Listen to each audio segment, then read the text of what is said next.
All right, guys, so welcome to the channel. Crypto Mike here. If you're new, welcome. If you're not new, welcome back. Today, diving in, without further ado, super excited to have the entire team of EMP Money here. We have the dev, we have the founders. I guess we'll go with AJ. You want to go ahead and introduce yourself first, bro? For sure, yeah. So I'm AJ. You guys have seen me around. I'm an OG crypto veteran, and the Select 7, which what we were calling ourselves, now the Select 6, but we'll get into that. And so yeah, I wanted to start this project and bring on people that I knew could support the project and make this a seniors project that actually succeeds. So fundamentally, nothing has changed, and we'll get into that first. There's some updates in regards to how the team is now going to function and how we are moving forward. What's your role? So my role is one of the Genesis 7 and and founder. I guess. I mean, again, all I did was put the pieces together. I didn't, launch the code, but yeah. Awesome, man. Okay, I think we got the developer here as well. Jake, did you want to introduce yourself? Or we can go to whoever's live with the mic. Can you hear me, Mike? Lunes, what's up, brother? Yes, go ahead, man. Hey, mate. Yeah, so I am also one of the team members of the Select 7 and been to crypto for, I believe, 6 years already? Quite long time. And yeah, my background is actually in finance. So I got an MBA actually at the American University. Tulane, I don't know if you heard of it, New Orleans, Louisiana. And yeah, I mean, my role is pretty much taking care of the community. I'm quite, how should I say it? Quite familiar with Algor protocols. I've been to a few of them since the beginning. You guys probably don't even know them. They already have that or not there anymore, but it was a good start. And so yeah, if you have any questions, you can always send me a private message. I'm always there. I'm getting a lot of them, and I'm trying to answer all of them. If it's a marketing proposal, sorry guys, maybe at another time. Okay, cool. So yeah, I see you in chat 24/7, man. I don't think you sleep. So yeah, always there to answer questions, man. I see you. Chad, you there? Hey. Is he able to? Oh, there he is. Yep. Okay, awesome. Yeah, man. So officially the developer. Welcome. I don't know if you heard me. I was just like, hey, you want to introduce yourself a little bit? Talk about maybe some of the inspiration that led you up to, starting this project, like where it came from, what gave you the idea to do it. Was it AJ that hit you up, or how did that happen? Yeah, AJ basically hit me up. I've always been dabbling in crypto, and I really didn't fully dive into it until, let's say 2 years ago. I started out messing around with automating flash loan arbitrage trading, and then I got picked up. I did an office job, and well, not an office job. Basically, was working for a hedge fund doing an internal trading system for them. And when that kind of hit the fan, because I was essentially had an extremely high workload being the only developer, and crypto was picking up, and I essentially didn't have to work for anybody else at that point. So I went off on my own and started doing some projects, learned a lot along the way, and then kind of everything came together when AJ reached out to me and had pretty much being open and honest. My weak points have always been that I suck at marketing and advertising and all that stuff. I'm more so just like the code monkey. I can, get the work done and put something out there, but when it comes to making it all flashy, look good, and come off easy on people, that's not my specialty. And I think kind of AJ was able to pick up on that and curate a team around that. And that's kind of what we had created. And then all came together for this project here. Yeah, I mean, that's what business. No, that's great. No, that's great. I think business is all about yin and yang, just like relationships. If you're not good at this at one piece, then, hopefully the yang or yin, whatever to that, right, picks up the slack. I always, say my wife is the better half of me, man, because I'm not organized at all.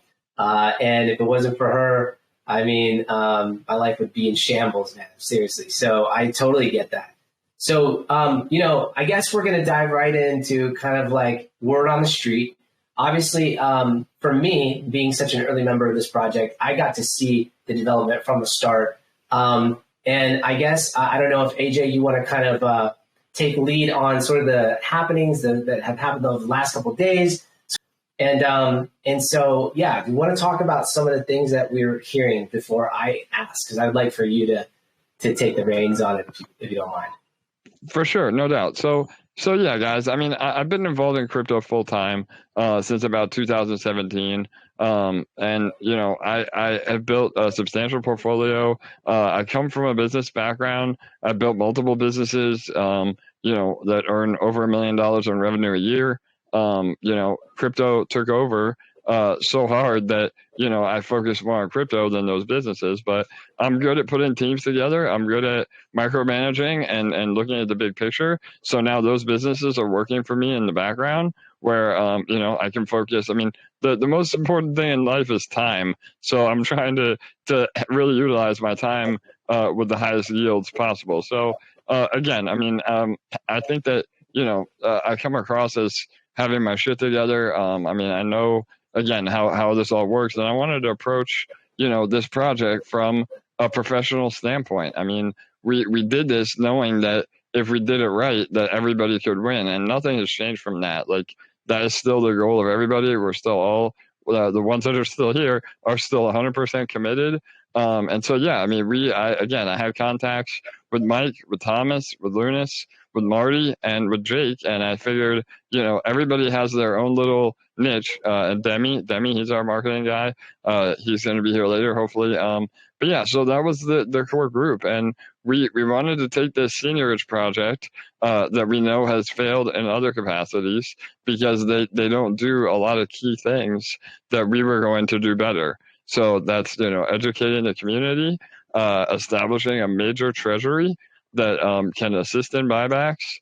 So that's a little bit of the background. And, we are all dedicated. I mean, we've been working on this project literally 24/7 for the last, 20 days. And something came up yesterday, and we were having an internal discussion on how to move forward with marketing. And Thomas did not see eye to eye on that. And instead of bringing constructive criticism, which is all that we were asking for, was, instead of coming across as, bitching and moaning about it, bring an actual solution. If you're not happy with how we're handling it, then by all means, bro, bring us what you would like to see.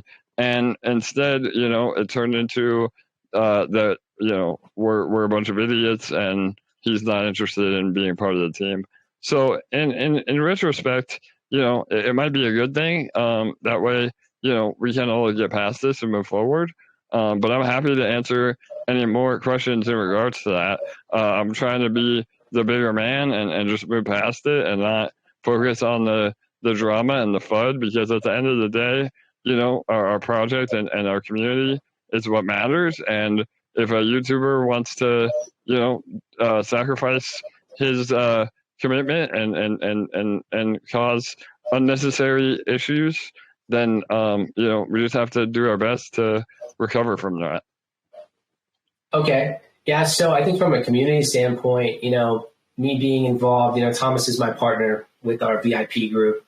I mean, I'm in an interesting spot because on one hand, I do see where he's coming from. We have to make sure that any type of, that all bases are covered basically. And it includes marketing, that includes the code, that includes, getting it reviewed, all that stuff. So talk to me about the code a little bit. 'Cause that was one of the things he brought up in his video. I asked him behind the scenes what he meant. He kind of had told me something. I know I relayed that to you guys as a concerned, party. Hey, this is it's coming from a trusted source here. So what is the layout behind this code issue? Is there an issue? What is the deal with that? You got to lay it For out. sure. People Yeah. wonder. So I'll take the lead, and then Jake can speak to it specifically because he's actually writing the code. So the actual base code of EMP is based on the Tomb code, the Tomb fork. So that code, we actually were able to identify issues in that original code that led to the downfall of Tomb originally. So if we're talking about code overall and the actual main code of EMP and E-shares, all of that has been solid. I mean, we got audited. We were trying to get a bigger company that has more reputation to audit us. But unfortunately, it's very complicated, and a lot of projects won't even do an audit on seniorage projects. But at the end of the day, we removed a tax bug that happened in the original Tomb fork, and we were able to fix our boardroom. So a lot of issues, that's why, if you guys remember, we had to re-release our boardroom originally, and there was almost like I hate to call it a booby trap, but it was like a booby trap. In the original code, the way they had it coded was a booby trap for people that want to copy these projects. And so that is how Jake was able to figure that out in a matter of hours after it happened, fix the code, save the project. I mean, we could have all been fucked right then and there. I mean, that could have been the end of it. So Jake has proven that he is in it for the right reasons, fix the code, and we moved on. Now the FUD is on the new project that we're getting ready to launch, the Detonator Contract. And that original code was based on another project called Hourglass. And Jake was the developer for that project. And which, by the way, just to be clear, this was something that was brought to my attention before we even joined this. In fact, it was already known that Jake had Hourglass out for a while now, right? For sure. And that all the transparency, again, before any of us got involved as the Select 7, I laid this all out to everybody. They knew that they were going to be involved in Genesis, that you cannot dump on the community, and I personally trusted all you guys. I mean, me and Thomas go back at least 3 years. We were original Splinterlands whales. And again, I have nothing but love for this guy, but he just went completely rogue and tried to sabotage us. So anyway, that's besides the point now. There's two sides of the story, because I do see he was also just being transparent, with his community and just telling them, hey, this is a concern, so he's stepping down. It's true. It's true. He never said, Be fair on both sides, because I know where you're coming from. I think you guys had it behind the closed, door kind of stuff going on, but from everybody else's perspective, moving onwards and upwards, what's with the code? For sure.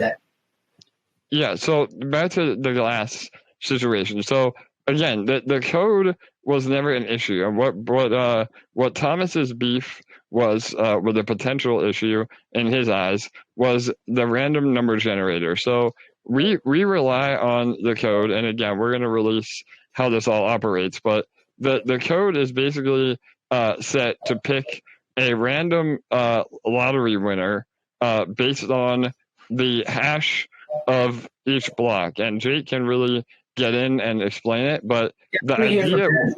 I would love to hear from his version. No offense, AJ, but I think no problem. All right, go ahead, Jake. Sorry, bro. I think it's important. No worries. So I guess we should step back a little bit. This all initiated from Thomas hearing from Forex that there was a potential exploit. Forex, like the developer of Drip Forex. Correct. Okay. That there was a potential exploit with an earlier version of Glass, and for full transparency, we had a call with Forex regarding this, and at the time, it wasn't about an exploit. It was about him asking us how we went about programming our random number generator for determining the lottery winner. As he wasn't familiar with doing it basically on chain, and at the time, the only known method was using the Chainlink Oracle, which kind of we didn't have the budget for at the time when we were implementing Glass. And essentially, you have to stake their link token to be able to utilize their verified random number generator. Anyway, I found a workaround for this by doing it on chain, and he was concerned, being that there's no true random number, because really randomness is impossible to generate, and there's whole like computational models built off of that. But I was able to simulate it by hashing the block difficulty, the block timestamp, also the total number of tickets for the round. And then I think Forex, months, I think it was almost a year now has gone by. Thomas reached out to Forex asking about the contract, and he mentioned that there's a potential exploit that someone could predict the random number generated to predict the lottery winner. And eventually it could get botted and then, exploited. Now there's so many, technically that is true in the sense that if you had a quantum computer and we're able to determine the total number of tickets bought in the future, as well as the block difficulty at the time, you'd have to do, it's basically not practical. And even if it was exploited, it would only get exploited for one round because the contract is upgradable in the sense that we can re-release a new contract, migrate over all the user data, all the funds, and go from there, basically, using a different model or better approach.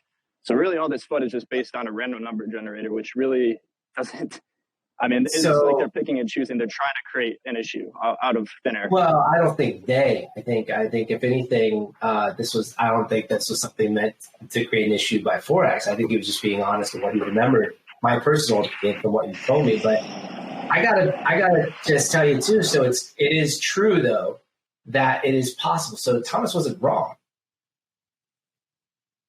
It's just in a sense of being right. It's kind of impractical to be right. Is that correct? Yeah, you could say that, technically speaking. So because we want to be fair to both sides. That's a potential exploit. It is real. You have to have a quantum computer and be a mad scientist to do it. Could you shut it down if it ever happened? If it ever happened, could you shut it down? Yeah, that's so it's like a flip of a switch. Could you shut it down like a flip of a switch? Because I said that, and I don't know if that was true, but I said it. Okay, cool. So that's good. Well, shut it down, but basically fix it. Fix it. That's right. Okay, even better. Great. Okay, so that I think takes care of the code thing that was out there. Now, AJ, and I know you're kind of heading up the marketing piece, and along with Demi, of course. I hear a lot about our marketing. I'm there with you guys. I hear it. But talk to us about marketing. Where are we going? What's in the future? What's the next steps? And also for the newbies out there that are paying attention and want to get involved with this project. It's such a badass team, in my opinion. What is the thing that separates EMP and this new contract coming? Talk to us about what that next look is, because right now it's an algo coin, pegged to the price of Ethereum. We know that. We know a lot of algo coins fail. So what is it? You said you're doing things different here. We're doing things different. What is it that we're doing laid out? For sure. So there's a few key factors that we plan for ahead of time to set us up for success. And one of those was, like I said, the Genesis 7, which was a group of people that got in and mined all the Genesis rewards so that in the future, we would not dump on each other. And if somebody ended up going rogue, which again, foreshadowing, but we could still recover. So even if we get dumped on by one of the members, then that would never happen, everything, totally. I've conversations with Thomas, he would never do that. So I'm just going to put that. And I think that's true. I really do. I wholeheartedly think it's true. I think it was just a matter of miscommunication that turned into an ego issue. And again, I'm not here to talk about that anymore. Really, I just want to say there's no dumping. Everyone is on the same page there. So please. For sure. Continue. So So again, that was one of the major things that set us up for success. And then the second thing was the implementation of a treasury. And the way the treasury works is we were able to capitalize on the initial pump of EMP and fund the treasury to over $400,000. And the idea of the treasury is a cash reserve that we're able to use to buy back and keep us at peg. So in theory, it sounds great. Everything was working. And the idea is that we use the treasury to produce a yield. So rather than just spending the treasury, we put it into some sort of yield farm or income producing project that's low risk, but makes money. I mean, on $400,000, we were making about $2,000 a day, and that is actual new income coming into the project.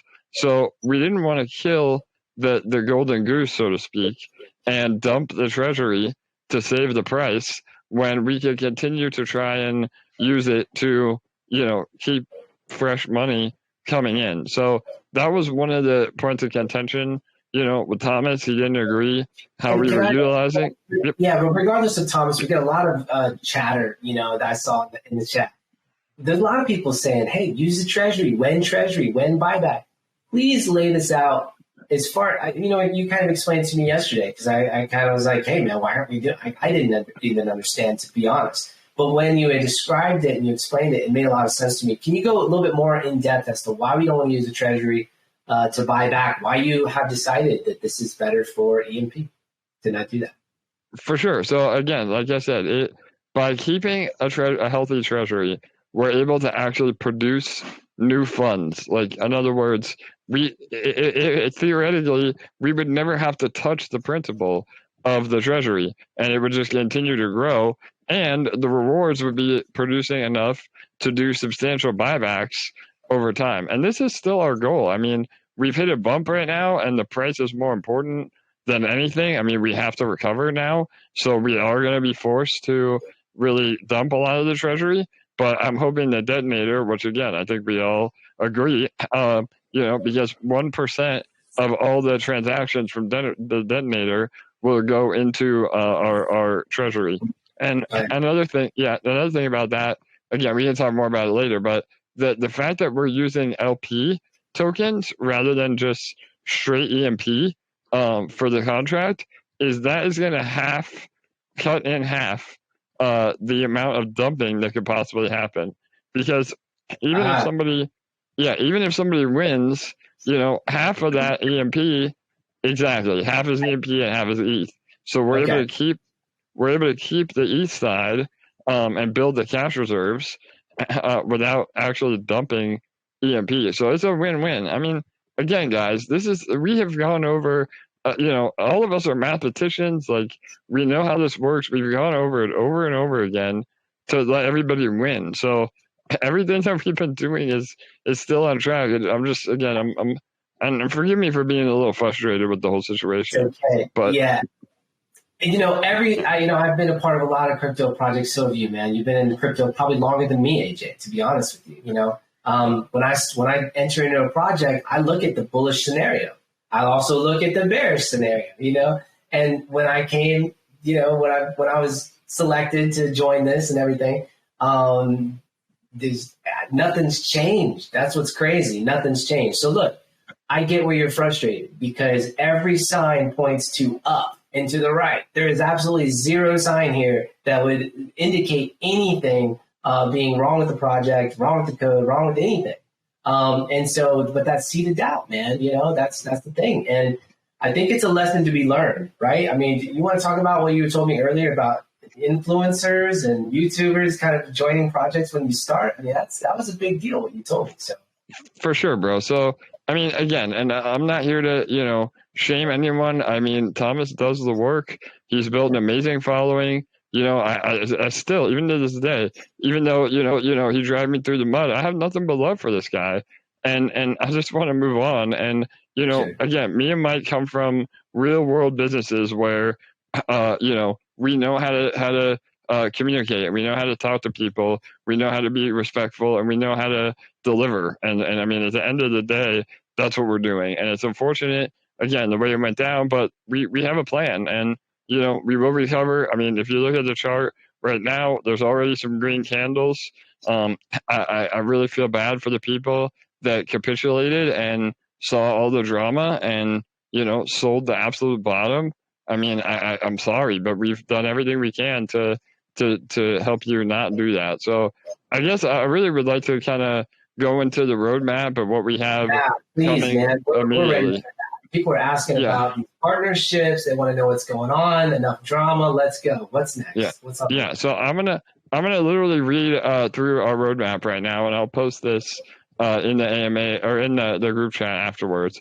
But the some of it's going to be some recaps, and some of it is going to be what we have moving forward. So to recap, we have a partnership with Yield Wolf for the auto compounder. That's done.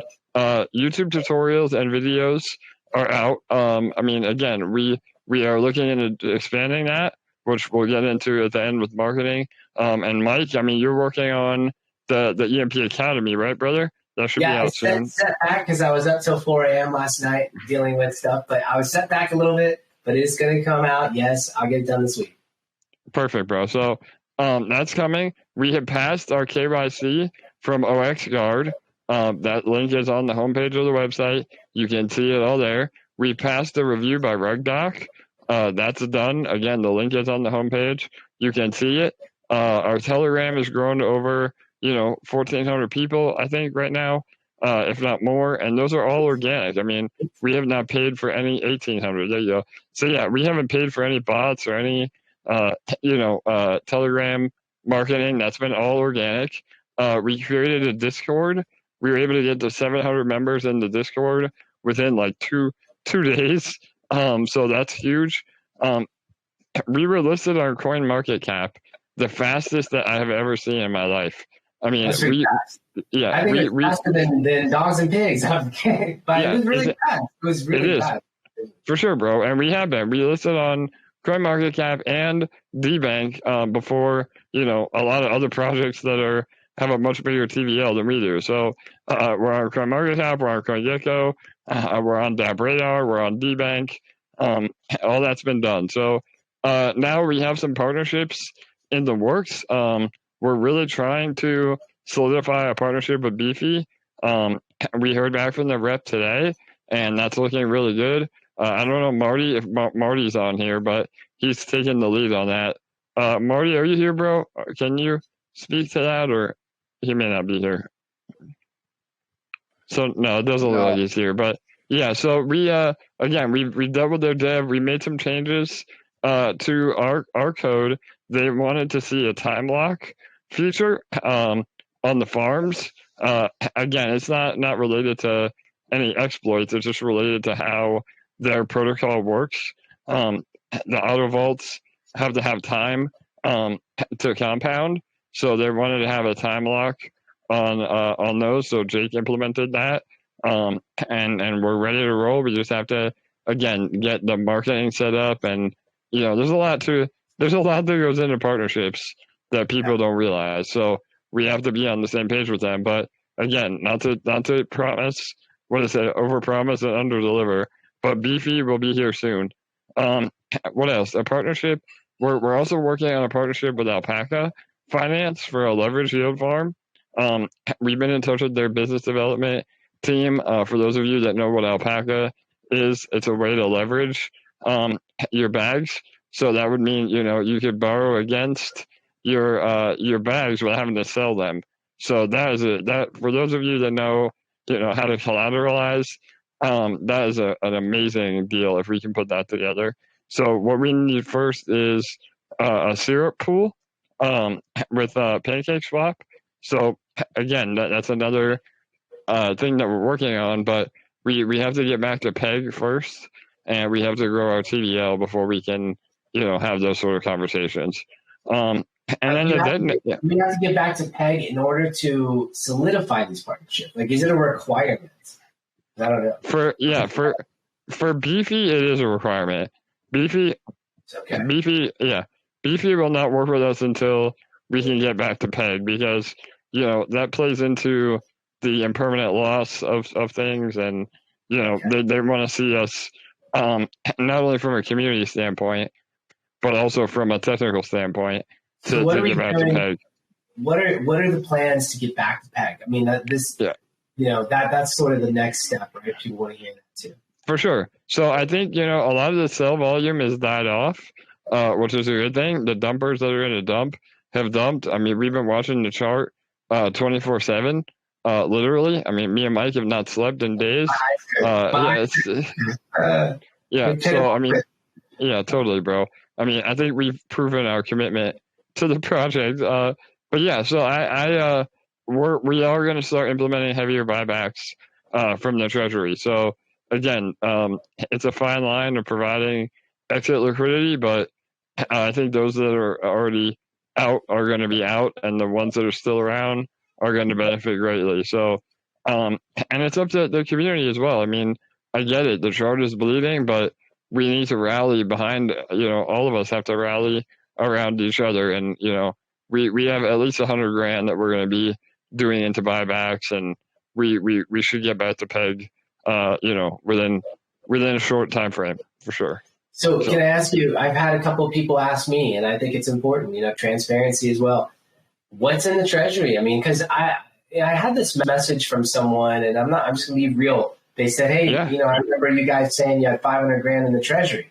And I said, I know it's, you know, I was a couple 100,000. This was yesterday. Yeah, it was yesterday. So what, are we going to be transparent with what's in there and everything like that? Because I think it's important. People really want to know, like, how much do we have? And where is it? For sure. So we have had the Treasury under a multi-sig, and we can publish the actual wallet address.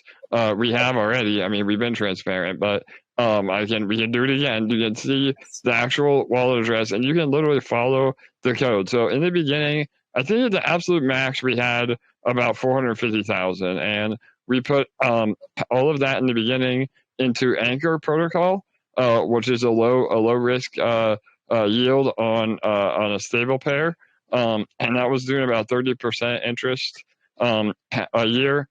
So again, I mean, based on rough numbers, you know, that was about $1,000 a day in fresh capital that it was producing. But, you know, we moved some things around after that.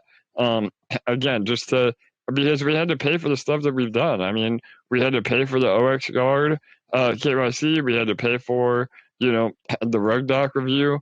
I mean, everything is on chain. And again, maybe we should have done a better job about literally writing down, you know, the accounting of everything. But you can see on chain where the money went and where it is. And so right now, again, I can get exact numbers for everybody, but we have approximately 250 grand left because we've already done a massive buyback. I mean, we had a rally. For those of you who remember, you know, about 2 days ago, we were at peg. Everything was going great. We rallied back from being down. The Treasury stepped in, you know, did some massive buybacks and got us to peg. And we were at peg. Everything was going good. We dipped down a little bit, then we recovered. So, I mean, we're doing everything we can to support it. And again, that was my point with the Treasury. Like, if we keep spending the principal, you know, the Treasury is going to drain. It's just what happens. So that's where the funds have gone. Again, we'll post the wallet address. You can literally track it on chain. That's not numbers that we can even lie about. So just add that. Why not? For sure. So you talk about the detonator contract a little bit, and everyone's excited about this. This is kind of the next thing, right? And this is the lead up. This is what we're going to see really help the price of EMP recover. There's a lot of belief in that. I don't know if Jake, if you want to jump in here and talk about this contract and just explain it to everybody so that way they understand, you know, what is coming. Because obviously all that marketing is there. AJ, was there anything else? I didn't mean to cut you off, by the way, if I did. I'm sorry. But was there anything else as far as the marketing piece that you want, you know, partnerships? Yeah, no. Yeah, so this is a good point to transition. I do have more to talk about on the roadmap, but while we're on the subject, let's talk about Detonator. So yeah, if Jake is available still, again, he's been coding to get this out sooner than later. But yeah, Jake, if you I'll have it done tomorrow. Like, hold on, we need time to hype this thing. Exactly. So yeah, you just want to go over the basic overview of the contract? Yeah. So from a high level, it's essentially an ROI contract that allows depositors to ROI 365%, just similar to DRIP in that sense. Now, the benefit of this, or in combination with this, it's going to be locking up a bunch of liquidity, which is going to prevent, crazy dumps as well as crazy pumps from happening and allow us to remain more stable around peg. Being that people are depositing the EMP LP into this contract, it's going to be essentially building up a price floor. One, because they're going to have to buy more EMP, and then two, they're providing liquidity, which is going to in turn add more US dollar backing to our liquidity pool. So now there's more incentivization mechanisms beyond just this 365% ROI, in the sense that you can accelerate this ROI period. So if you were to just deposit tomorrow, whenever we launch, you would be getting a 3% daily drip for the total balance of the contract, plus a 6% bounce back, for lack of a better word, of every other user's deposits that deposit after your deposit. So if you were to deposit today, anybody coming in after you would get rewarded 6% of their deposits based on your pool share. Now, on top of that, there's a bunch of kind of gamification to further add to those instant rewards, I'm calling it, which is that 6% bounce back, such as a daily largest reward, meaning that every 24 hours, the largest depositor from that day is rewarded with 1% of the pool balance. Now, what that basically enables or creates is a battle of the whales sniping for the largest reward at the end of the day. So the last 5 minutes will be like ticking back and forth on who's going to win the 1% pot. Now, that's going to be feeding everyone else's ROI time, basically accelerating everyone else's ROI time as you're getting those 8% rewards directly into your balance, essentially. And in combination with that, there's also a lottery every day. So at the same time, there's a daily largest whale battle. There's also a drawing taking place for this, where the random number generator comes in, for picking a random depositor from the past 24 hours to win the other 1% of the pool. And that brings in more fresh capital, as well as adds kind of like a marketing spiel to it. I know when we did this with class, we had, various people that were in different financial situations and had deposited maybe, I actually found it in my Snapchat memories, someone in West Africa who had deposited $4. He got like a couple lottery tickets in the glass staking. And then he won the pot, which was at the time, I think, $4,000 US. Sorry about that. It was about $4,000 US worth. Like he said, it was completely turned his life around from that point on. That's so huge. I mean, that just adds a huge little marketing spiel. And even more onto the marketing side of things, there's referral rewards. So anybody who uses your referral link, you will be rewarded 3% of their deposits as well.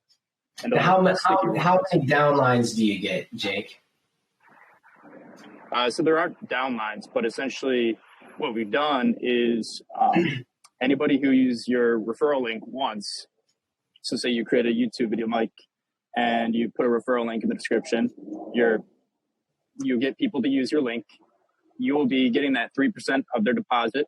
And then if they were to deposit in the future without using anyone else's referral link, say just were to navigate to the page themselves, you will continue getting their future deposits 3% bounce back. That doesn't hurt the user in any way. It's just accelerating your personal ROI time. Wait a second, run that back, Turbo. So hold on. If they have my link, they share it with somebody else, though. That's their link. If they have no. So on the page, everyone gets their own link. Everyone gets their own link. Okay, good. That's cool. I like that. Yeah, that's cool. So there's no like secondary referrals where if somebody doesn't have particular downline, it skips them and goes to the one above. There's nothing like that. It's more just like, hey, it's 3% no matter what across the board. Anyone you get into, or anyone that gets in with you. Yep. Is that right? All right. Okay. I just want to make sure I was hearing you right. I know a lot of people are going to be excited about that. Yeah, I mean, you look at drip and these type of contracts that are out there like that. I mean, they were made for really social media influencers and everything. I didn't even push my drip for, I don't know, 6 months. I had 10 people on my team, and I was over 2,000 subscribers on YouTube at that time. And then I, started doing it. I saw Thomas doing it. I saw all these guys. I was like, I might as well try to, put it out there. So I saw how fast that went. I made like 2 videos on drip. And I think it's at, 200 and something team members, like in no time, So it's fast. So basically that is huge, because I think a lot of people are going to make YouTube videos just based on that. There'll be a lot of natural sort of promotion, don't you think? Right. Yeah. And Possibly. I forgot to mention that with Glass, we had essentially no marketing at the time, as the main founder, who was an influencer, was having, he basically stepped away from the project for legal reasons relating to something in the past. Don't want to get into that. But anyway, we had no marketing whatsoever. And this kind of generated a ton of marketing just based on how the whole platform operates, with the referral program, with the lottery, right, et cetera, et cetera. So, wait, did you have a foundation with Glass? Did you start with the community? Did you start with like you said you had an influencer. When did you start? I'm curious. Did you start with any, like 1,800 members in our Telegram group, something like that? Yeah, it was actually, we had a Telegram group, and I want to say it was less than 1,000 members. So we have a much stronger foundation now. I know that much. Okay. All right. So when you take a look at that and you take a look at this project, you say, okay, Detonator, going to be released. What is your, I hate to say price prediction, but for the layman's out here like myself, what's your price prediction? What can this thing do? What is logically possible? Not necessarily possible, logically probable. We'll go with that. Okay.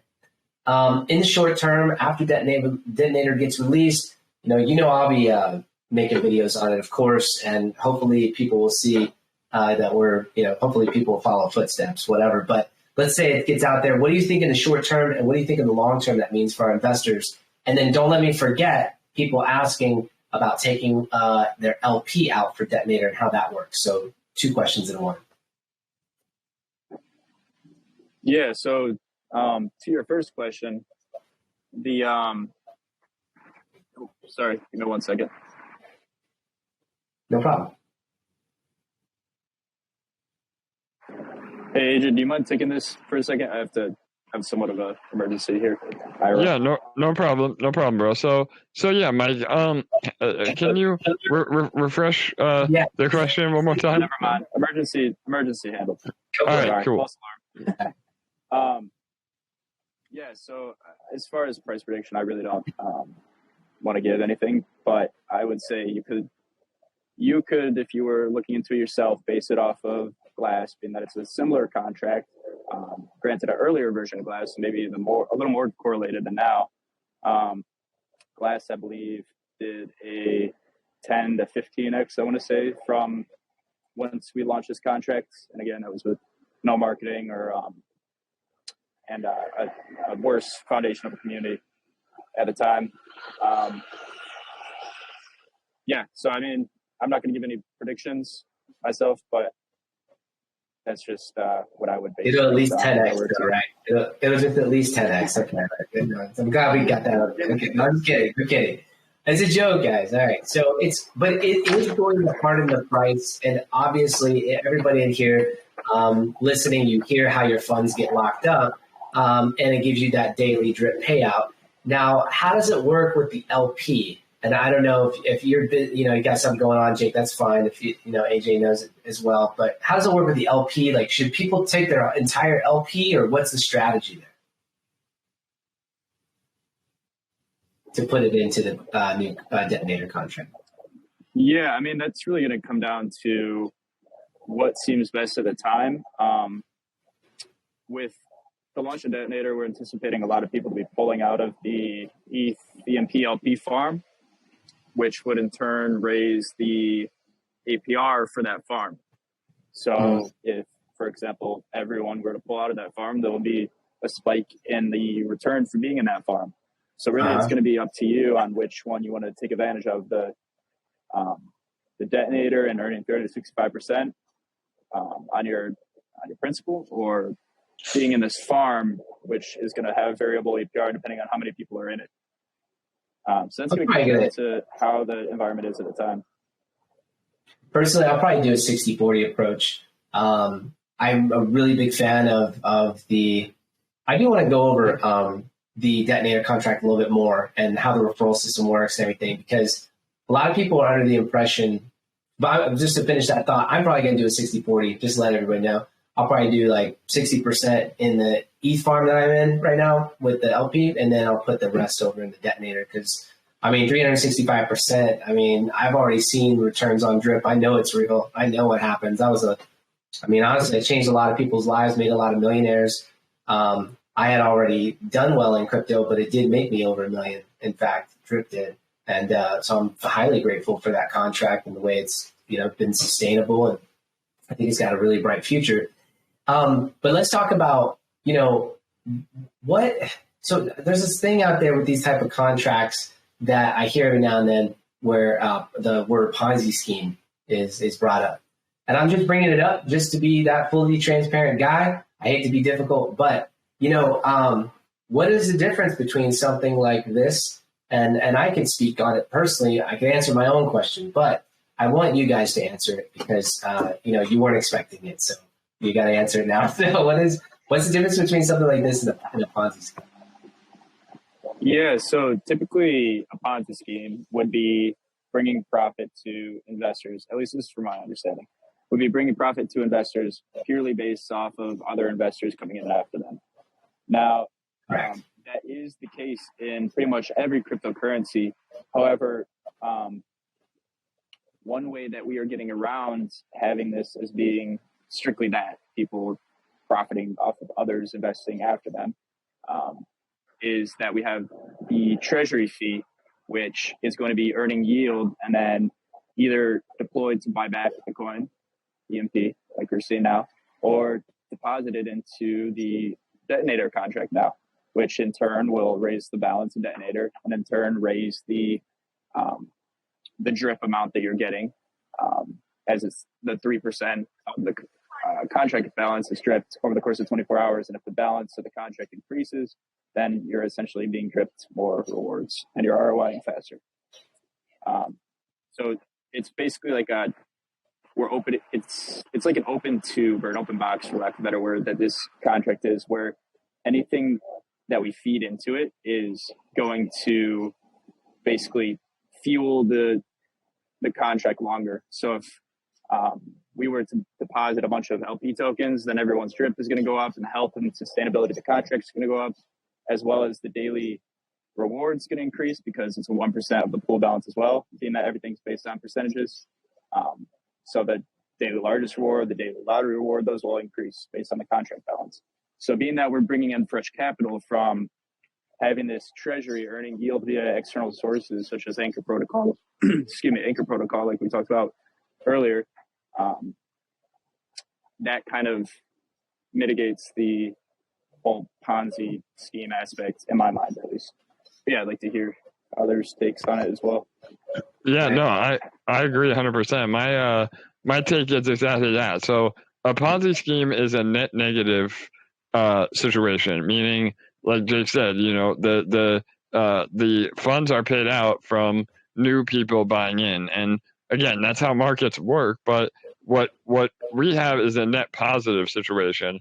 So literally, the LP, like Jake said, we use some of the LP that we collect from fees, and that was another thing I want to bring up here is the taxes. But so we use the LP to generate new funds, and that's literally fresh capital that is going into the contract. So theoretically, over a long period of time, then everybody gets paid their 365%, and then everybody wins because there's external sources of new income. So that kills the Ponzi comparison right then and there. And then we also have implemented some incredibly high taxes. So, and what I mean by that is, there going to be a tax for withdrawing, a tax for compounding. I mean, we have a lot, and again, we'll put a whole list of how it operates. But what that does is the taxes do not affect your ROI. So the taxes only affect how long it takes you to ROI. So this is really, really important for the sustainability of the contract. And, literally, as long as the contract can survive, then everybody is guaranteed the 365% ROI. And then we have a hard cap as well. So I saw another comment about that, about how the referral system is only going to benefit, YouTubers or promoters. Well, that's not the case, because we calculate the ROI into your referral rewards. So in other words, if you deposit, $1,000, you can only take out $3,650, regardless of how many referrals you have. So it's a hard cap.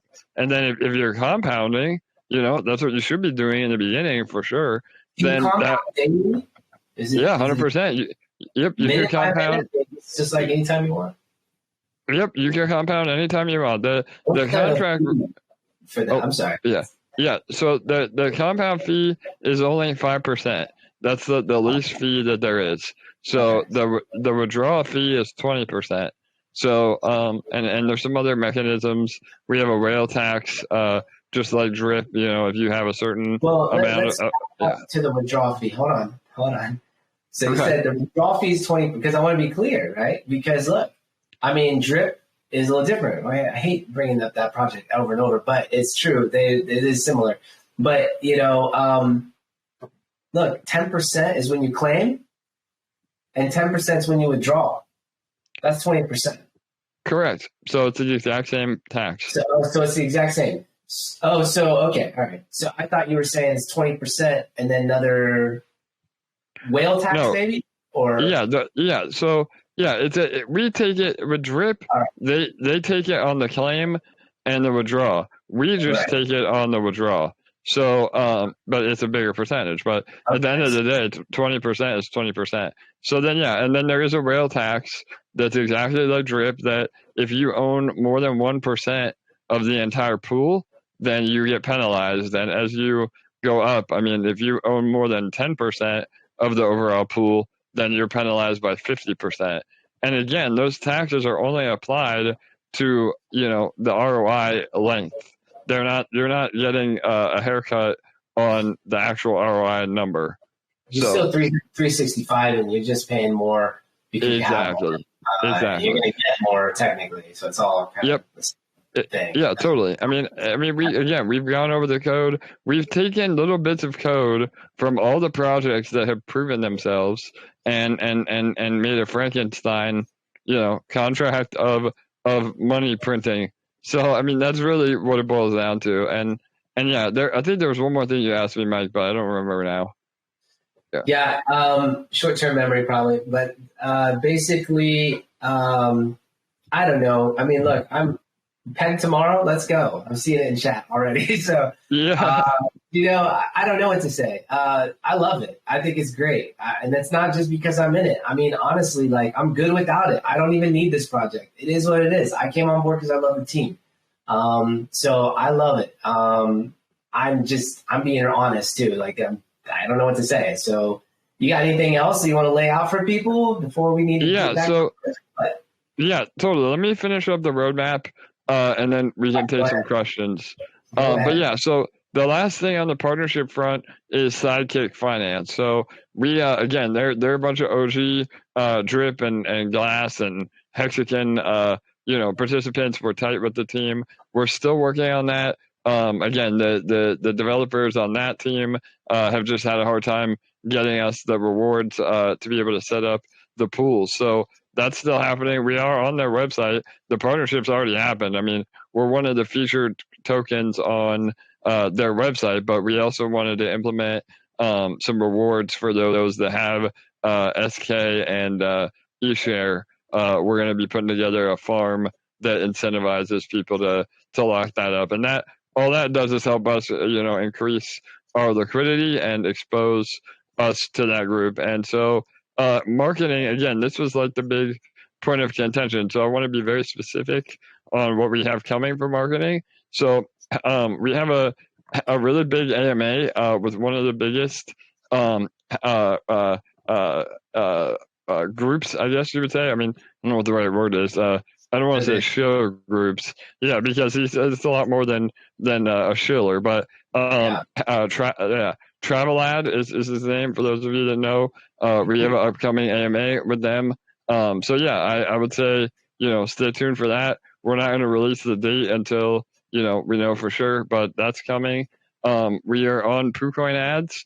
We're on Dex Tools. We've had a ton of paid advertising. Again, that was some of the drain on the Treasury in the beginning. I mean, we for those of you that saw it, we were all over the place. We were on Dex Tools. We're on PooCoin. I mean, but it takes money to do that. It isn't what it used to be. Those ads. It isn't. No, it isn't. Yeah. Especially for this project, like those, I swear, those have turned into like money chasing, like degen plays. I mean, nobody really, I don't know. And then, once they see it, 20 times, which takes no time to see it if they're on it all day, right? It's like, okay, whatever. They're not clicking on it, so. For sure. I kind of thought it too. Yeah, and that again, I mean, but again, everybody asks when marketing. So we don't do PooCoin. Right. If we don't do PooCoin, then we're pieces of shit, so it is what it is. We have to, like you say, Mike, all the time, you don't know what you don't know. Did you mean to play on words right there? I know, that's right. You're a piece of shit, PooCoin. Good call, man. That's what, cool, yeah, man. But no, so that we're working on that. And then we also announced our partnership yesterday with Zen Sports. So Zen Sports is a online esport streaming service where you can actually bet on the games that they're holding, and that exposes us to a whole different audience. I mean, that's not really in our circle, so I think that it's a good demographic to go after, because they're not as familiar with DeFi and projects like this. And that's a 3-month deal, so it's not like a 1 week and we hope that it works. It's an ongoing partnership with them. So the first tournament they're going to have is actually a professional chess tournament with some of the best chess players in the world. The next one would be the Splinterlands partnership, where they're holding a big tournament for Splinterlands. And then the third would be Axie Infinity. They're doing a big esport tournament for them, and we'll be the featured sponsor of all three of those. So again, it's bullish. I mean, we've really tried to do the best that we can and go after untraditional markets, so that we can be evolved. So again, it's through Zen Sports, I have to get exact dates, but I think the chess tournament is like this coming weekend, so it's very soon. So it'll line up perfectly with all we're doing. But then over the next, it's a 3-month deal. So and we'll be on their blog and their again, go check out Zen Sports. Tell them we sent you, and you'll see the whole ecosystem. They're really big on Twitch and data. So that's happening. And then so just to touch on some future plans, we're gonna launch ads on our website. That's another thing that ties back into why we're not a Ponzi scheme. So the way that we have Detonator set up, you have to claim your rewards every 24 hours. And if you don't, they roll over back into the contract. So to some people, that sounds like, a downside, but it really prolongs the sustainability. And again, it doesn't affect your ROI. It just affects your ROI time. So because of this, every day it incentivizes you to go on the website and look at the contract to be able to claim it. So we're going to have paid ads at the top of that page, and all the revenue generated from that is going to go right back into buying EMP. So that is a lot of fresh capital that we can put right back into the system. And I mean, if this blows up, which it will, we're going to be getting as much traffic as, some of the top, other crypto sites. So people are going to be willing to spend money to advertise with us. So that's a huge thing. We've looked at so I'm further. Sorry, can I ask you, would that just be, a banner ad, or what are we talking about? Like, is it, because it feel kind of spammy if I saw like banner ads. I feel like, well, what does it mean when you say you're going to market other, what does that mean? Can you explain it a little bit more? For sure. So it wouldn't be any more spammy than PooCoin. I mean, if you look at PooCoin, there's spammy, about 7. Well, no, I know, but there's 7 different. On PooCoin, there's 7 different. 7 different places. It would be a more specialized approach where we would vet. It would be basically like an image or banner ad, I guess what you would say, but I don't think it's going to go across the whole top of the page. It would be like in an area that says, this is sponsored content. The fact that it generates fresh capital, I like that idea a lot, man. I didn't know that, so that's that's cool. That's super cool. For sure. So that's another income stream. And again, I mean, we would be transparent with all of that and only partner with projects that we know are not going to rug or anything. So yeah, that's that brings me to that question. Now there's another one, because you get people asking, man. So how do you prevent that? How do you look at what are we doing for our due diligence on? Well, how are we going, to do that type of due diligence? Are we meeting the team? Do they have to be doxxed? What's the requirement? Yeah, I mean, we can open it up to the community and see what they would require. What do they want to see?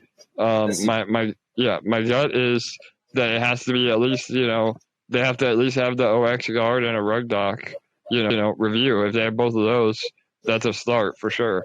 But yeah, I mean, whatever the community is comfortable with is what we'll do. And that kind of leads me into the next thing, Mike. So future plans, we have every intention of making eShares a future governance token. So the utility for eShares would not only be, to print out of the boardroom, but moving forward, any of the decisions that we make, how we're spending the Treasury or partnerships you want us to pursue, the more eShare you have, the bigger weight you have in the system. So you're able to actually, use eShare as a governance. So that's majorly bullish, and again, we have other ideas that play into that, even a launch pad, where back to Mike's point about vetting the team and everything. Well, maybe we become a full service launch pad where, we not only do we have advertisements for them, but now if you have enough eShare, you get, a primo allocation. So again, guys, we this is not our first rodeo. I mean, we know how to make money in crypto, and we're bringing that to all of you guys. We just have to get past the short-term drama and continue building. Well, man, guys, I appreciate you guys taking the time out and being here. Do we want to open it up and just have some questions? And I'm going to be posting this, obviously, on my channel so people can check it out. You guys smash the like button. Take the notification bell, get these updates, if you're not subscribed, all that jazz. But most importantly, go check out emp.money. The link will be in the description. And I guess you're going to post a lot of things in the chat. Is that right, AJ? Things people can check out, like links and stuff. Yeah, I'm sorry, Mike. So yeah, I'm about ready to, as soon as the AMA is over, I'm going to post our roadmap, which I just explained.